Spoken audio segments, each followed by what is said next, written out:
unseasonably cool Saturday evening in April of 1979, death stalked 63-year-old Anna Williams and her 24-year-old granddaughter, Rebecca, in a small house next to a gully at 615 South Pinecrest Street in Wichita, Kansas.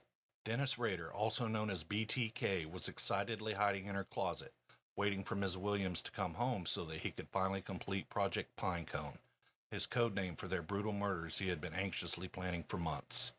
Unfortunately for Rader, fate would step in for both women in unbelievable ways, sparing their lives. By July 1984, with no breaks in the case, investigators developed a BTK task force nicknamed the Ghostbusters.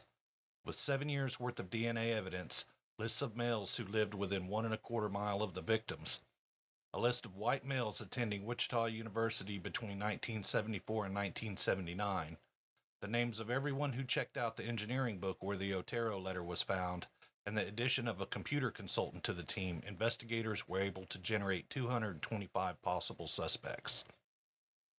Was Dennis Rader on any of these lists or named as a potential suspect? Stay tuned as we find out just how close Anna Williams came to becoming BTK's 8th victim, and how close investigators really were to taking Dennis Rader off the streets. Welcome to Season 2, Episode 5 of the American Serial Killer Guidebook. Help out the show by giving us a like and subscribe so you don't miss an episode of our in-depth series on the crimes and capture of BTK, one of America's most notorious serial killers. In the 70s and 80s, women would check to see if their phone lines were cut to know if they were safe. Now that cell phones are the norm, how will you know if the boogeyman is in your closet, waiting for you in the dark?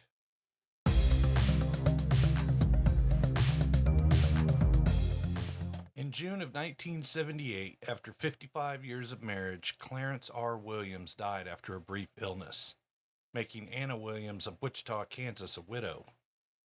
Shortly after, her 24-year-old granddaughter, Rebecca Chavez, moved in to help care for her 63-year-old grandmother while she looked for work.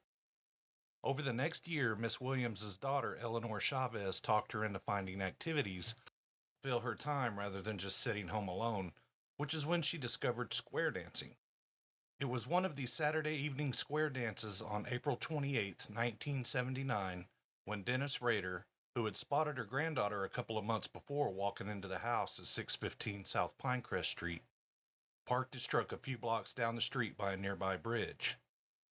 Rader had been stalking the woman and her granddaughter for weeks, and knew Miss Williams would be out on Saturday evenings, but believed Rebecca would be home alone due to being unemployed.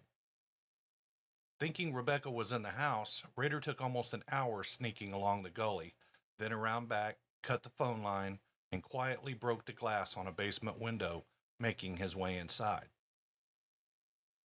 Once in the basement, he took his time observing his surroundings and listening to try to identify where Rebecca might be located on the first floor, but after not hearing anything for a while, he slowly made his way up the stairs. It didn't take long to realize he was alone in the house, which threw him off because any other Saturday he'd sat down the street waiting for Anna to come home. Her granddaughter had been there. She was unemployed, so Rader guessed that maybe she had gone out to run an errand or see a friend, so he decided to rummage through the house and see what he could find until she came home and the fun could begin. First, he went into the spare bedroom where Rebecca stayed, going through her vanity and closet, picking out clothes he liked before entering Anna's room, looking for more clothes, and rifling her jewelry box for trophies.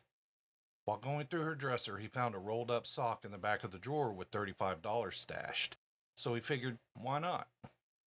Rader spent the next 2 hours waiting for someone to come home, which is when he decided that it was Anna Williams, who should have been home by then, who was responsible for his plan not working out. So she became his number one target, although if he could still get both, it would be a perfect hit. While waiting, Rader thought it would be easier to hide his tools rather than try to come out of the closet with them, so he pulled Anna's bed away from the wall and put them there along with some bindings he'd made from the clothes he'd found, and some wire he was planning on hanging them with. It was around 10:45 p.m. when Dennis Rader decided he couldn't wait any longer and that Project Pinecone would go uncompleted. At times like these, he regretted having a wife and child at home. He couldn't do what he needed because he always had to come up with excuses for being late and making up reasons to leave the house or not attend family functions.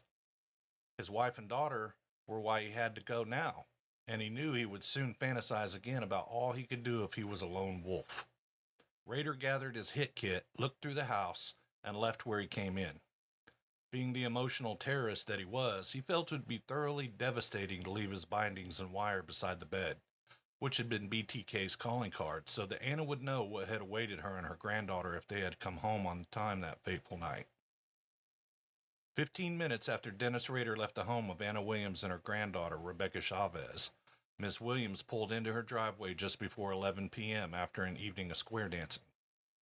After entering the house and putting her things on the kitchen table, she noticed the door to her spare bedroom was open. Her granddaughter Rebecca had gotten a job the week before and told her earlier in the day that she had been called into work and wouldn't be home until midnight, so no one should have been in her room. When she walked in, she noticed the vanity was open and had been gone through, and the closet door was open with clothes scattered around the room. Once she reached her room, she saw her jewelry boxes were empty.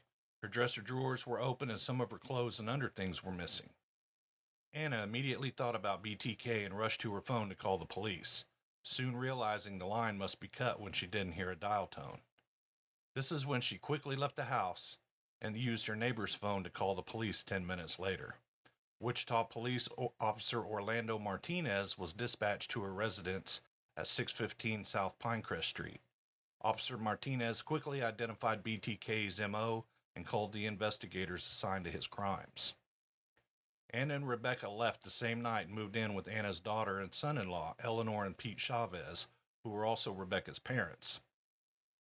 Over the next few months, Anna only went to her house on Pinecrest to get clothes or items she needed and to check the mail because, with her husband gone and proof that she had been hunted by BTK, she wasn't about to give him a second chance just in case he was watching the house.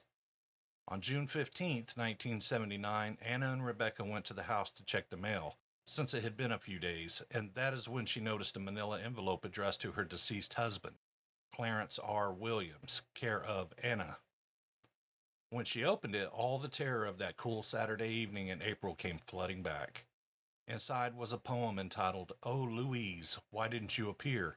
with the name Louise crossed out and replaced with Anna. Also inside was a drawing of a nude, bound, and gagged young woman who resembled Rebecca bent over a bed, including a scarf and jewelry, both of which had been stolen during the April break-in. Pete Chavez called Wichita police, who dispatched detectives George Anderson and Richard Zortman to interview Miss Williams and collect the evidence. The next day, June 16, 1979, Lieutenant Bernie Drawatsky was notified that local Wichita, Kansas station KAKE-TV had received a similar manila envelope the same day as Miss Williams containing similar items. The TV station received the same poem and drawing, but included a scarf and 2 plastic clips belonging to Anna Williams and taken during the same break-in where Dennis Rader very nearly claimed his 8th and potentially 9th victims. These communications would be the last received from BTK for the next 25 years. The following is the poem to Anna Williams in its entirety. Oh, Anna, why didn't you appear? 'Twas perfect plan of deviant pleasure so bold on that spring night. My inner feeling hot with the propension of the new awakening season. Worn, wet with inner fear and rapture, my pleasure of entanglement, like new vines at night. Oh, Anna, why didn't you appear? Drop of fear, fresh spring rain would roll down from your nakedness descent to lofty fever that burns within. In that small world of longing, fear, rapture, and desperation game we play, fall on devil ears. Fantasy spring forth, mounts to storm fury, then winter claim at the end. Oh, Anna, why didn't you appear? Alone, now in another time span I lay with sweet and rapture garments across most private thought. Bed of spring moist grass, clean from the sun.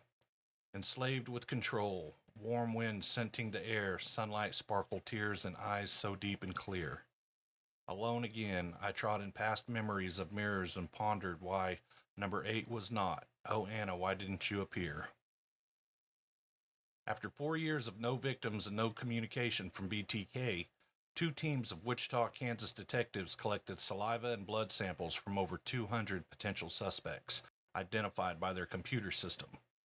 All samples were collected voluntarily, with only 5 men refusing, and after doing blood tests, all but 7 were eliminated, not including the 5 who failed to provide samples.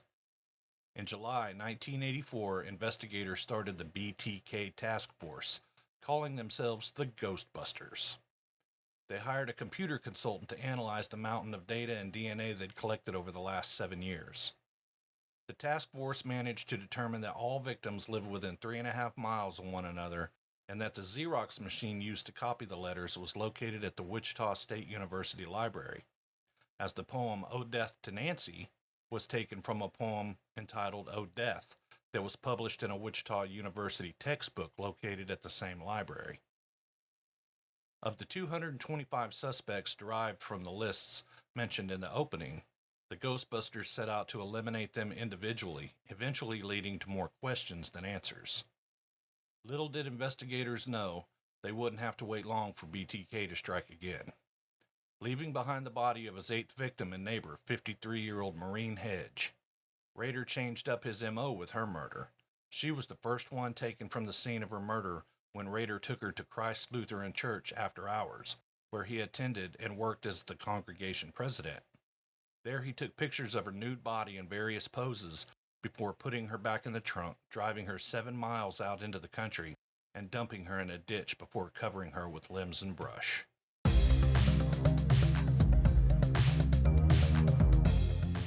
That's it for episode 5 of our series on the crimes of BTK. Make sure to check out the next episode to find out what happened when BTK decided to hunt down and murder a woman who only lived 6 doors down from where he and his family lived. Please help support the show with a like and subscribe, leave us a review, and check us out on Twitter, Facebook, Instagram, and TikTok for a lot of extra information on America's most prolific serial killers. Thanks again, and don't forget to pay attention to the vehicles on your street, because you never know who might be there waiting, watching, planning.